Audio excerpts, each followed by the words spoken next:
Neneng di usianya yang menginjak 40 tahun adalah potret sempurna seorang wanita mapan. 2 anak, karir cemerlang, dan berdomisili di luar negeri. Namun di balik kemilau hidupnya, tersembunyi sebuah kesepian yang menggerogoti jiwa. Suaminya, pria yang 8 tahun lalu menjadi nahkoda hidupnya, kini terbaring lemah akibat stroke. Perusahaannya, alhamdulillah, terus berkembang pesat di bawah kendali keponakannya yang cerdas, lulusan manajemen luar negeri. Neneng punya seorang supir pribadi yang setia, yaitu Pak Udin, yang telah mengabdi sejak Neneng kecil akhirnya mencapai batas. Usia dan rindu kampung halaman memaksanya pamit. Keponakan Neneng, seorang pemuda pragmatis, merekomendasikan Bayu, teman SMA-nya yang kebetulan sedang menganggur. Bayu 28 tahun bertubuh atletis dengan otot-otot yang terbentuk sempurna adalah antitesis dari kesahajaan Pak Udin. Dan itulah awalnya. Bayu ternyata bukanlah pemuda yang sportif, apalagi setia pada sahabatnya sendiri. Matanya yang tajam segera menangkap celah. Neneng, nyonya rumah yang cantik jelita dengan lekuk tubuh padat sintal yang terawat bak dewi, memiliki suami yang tak berdaya. Birahi dan ambisi menguasai dirinya. Ia melihat peluang emas untuk memanfaatkan kekayaan sang juragan. Bayu yang memang ahli merayu wanita sejak usia sekolah melancarkan segala trik untuk meluluhkan hati Neneng. Neneng yang tak sadar mulai merasakan kedekatan dan desir-desir kehangatan dan belayan tangan kokoh yang telah lama tak dirasakannya. Makin lama, hubungan mereka semakin dekat, nyaris tidak seperti majikan dengan anak buah. Bayu merasakan saatnya sudah tiba. Ia pun semakin memperkuat godaan pada Neneng yang semakin terlihat haus belayan dan cumbuan dari tingkah lakunya yang sering memperhatikan setiap gerak tubuh Bayu. Setiap hari, Bayu mengenakan pakaian yang minim dan ketat, kaos yang menonjolkan otot dadanya, dan celana pendek yang membalut paha kekarnya. Hingga tak jarang bagian depan celananya membengkak. Menyiratkan isi yang perkasa, berjalan hilir mudik di hadapan Neneng, tindakannya itu seperti sengaja menyulut bara yang telah lama padam dalam diri Neneng. Dalam batinnya, Neneng merindukan sentuhan, rindu akan sosok maskulin, rindu akan debaran jantung seorang pria yang kuat, dan sejujurnya sangat merindukan hentakan tongkat lelaki. Desir hasrat itu berkelebat di mata Neneng setiap kali Bayu melintas. Bayu tahu, ia merasakan getarannya. Maka, suatu siang yang terik, skenario itu dijalankan. Neneng baru saja keluar dari kamar mandi, hanya berbalut kain basahan tipis yang membalut tubuhnya. Air masih menetes dari ujung rambutnya, membasahi kain dan kulitnya yang lembab. Bayu yang seolah-olah sedang membereskan sesuatu, tiba-tiba pura-pura tersandung. Tubuh kekarnya limbung, dan dalam gerakan yang terencana namun terlihat alami, ia menubruk Neneng. Kain basahan itu melorot, terbuka, menampakkan gunung dan hutan yang subur. Nafas Neneng tertahan.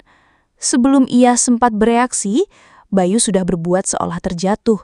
Wajahnya, bibirnya, tepat berada di hutan yang rimbun dan lembab sehabis diguyur air.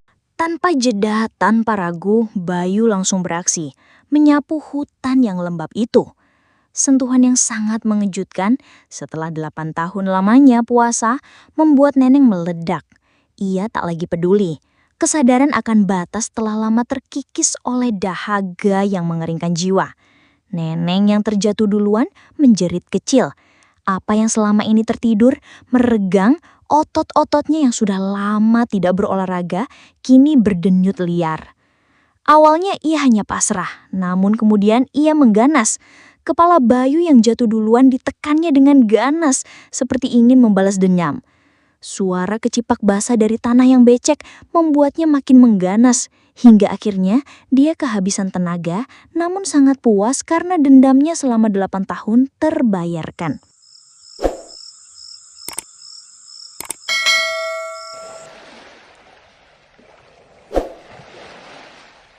Sejak hari itu, Neneng seperti kerbau dicocok hidungnya. Hasrat yang meluap-luap itu menjadi kendali penuh Bayu. Setiap kali Bayu meminta uang, berapapun jumlahnya, Neneng akan memberikannya tanpa ragu. Ia sangat mengharapkan Bayu sebagai pelepas dahaga. Sosok yang selama ini ia inginkan, namun tak pernah berani mencari pelampiasan di luar. Hubungan terlarang itu berlanjut, semakin dalam dan semakin berani. Suatu kali Neneng harus terbang ke Prancis untuk urusan kerjasama perusahaan. Bayu ikut serta sebagai sopir pribadi. Di kota Paris yang romantis, di bawah bayangan menara Eiffel yang terang benderang di malam hari, gairah mereka tak terbendung. Di suite hotel mewah dengan pemandangan kota cahaya, setelah makan malam romantis, satu persatu yang melekat lepas perlahan. Setiap benik terbuka, setiap helai melorot, menambah bara di mata mereka. Pisang yang sudah terkupas habis itu berkilau di terpa cahaya rembulan dari jendela besar. Bayu mengangkat pisang itu ke ranjang king size yang empuk. "Aku lapar," kata Bayu. Dengan mengangguk pelan, Neneng berkata, "Silakan, pisang ini memang untukmu." Suaranya serak karena dia juga menahan lapar yang tak tertahankan. Mereka bergantian memakan pisang yang sudah terkupas itu. Perlahan, inci demi inci, dijilat, dikunyah dengan penuh kenikmatan. Namun karena rasa lapar itu semakin tak tertahankan, kedua pisang itu pun mengunyah dengan tergesa-gesa, seperti tak ada waktu lagi.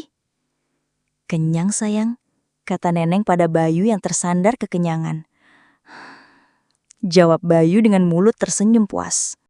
Beberapa bulan kemudian, Pak Udin, supir lama Neneng, datang bersilaturahmi. Senyum ramah Neneng menyambutnya, namun matanya yang tajam menangkap kejanggalan. Neneng tampak gelisah, seperti ketakutan setiap kali Bayu melintas. Ada aura aneh yang terpancar darinya, seolah bukan Neneng yang ia kenal. Kecurigaan Pak Udin menuntunnya untuk mencari seorang paranormal tua yang ia kenal. Setelah ritual singkat, paranormal itu mengangguk, sorot matanya tajam. "Nenekmu itu kena pelet," katanya, suaranya berat. "Pelet pengunci hati. Dimanfaatkan saat imannya sedang lemah karena lama berpuasa."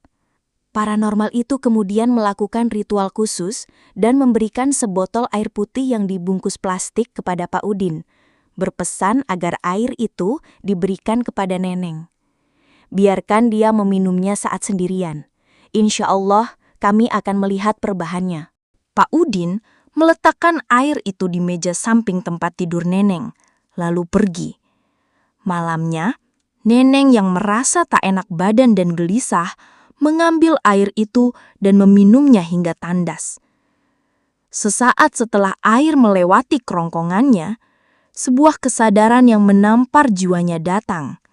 Seperti tirai gelap yang tersingkap, ia melihat jelas segala perbuatannya, segala manipulasi Bayu, dan betapa bodohnya ia selama ini.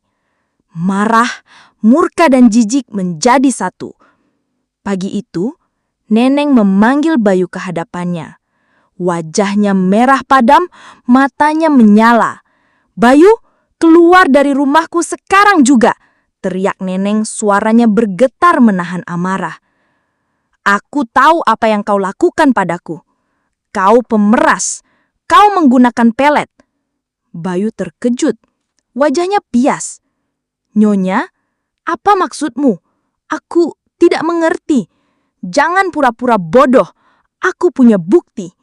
Neneng mengeluarkan ponselnya, menunjukkan tangkapan layar percakapan WhatsApp berisi permintaan uang, disertai ancaman dari Bayu. "Kau mengancamku akan menyebarkan foto-foto telanjangku kalau aku tidak memberimu uang. Aku akan melaporkanmu ke polisi dengan tuduhan pemerasan." Ancaman itu menghantam Bayu seperti godam. Wajahnya yang semula pucat kini semakin gelap. Ia tahu Neneng serius. Foto-foto bugil Neneng yang ia simpan sebagai alat pemeras kini menjadi bumerang. Ketakutan luar biasa mencengkram Bayu. Ia tak berpikir panjang. Tanpa sepatah kata pun, ia berbalik. Berlari keluar rumah. Sepeda motornya yang diparkir di halaman segera ia nyalakan. Dengan tergesa dan pikiran kalut oleh amarah Neneng yang menakutkan, ia melaju keluar gerbang rumah Neneng yang berada di tepi jalan besar. Namun dalam kepanikan itu, ia tidak waspada. Sebuah mobil pribadi melaju dengan kecepatan tinggi dari arah berlawanan. Detik itu juga, Bayu tertabrak. Tubuh kekarnya terpental jauh, menghantam aspal dengan keras. Sepeda motornya ringsek tak berbentuk. Bayu tewas di tempat, takdirnya berakhir tragis di jalan raya. Hanya beberapa meter dari gerbang emas yang dulu menjadi lambang kemewahan dan gelora terlarang bagi Nyonya Neneng.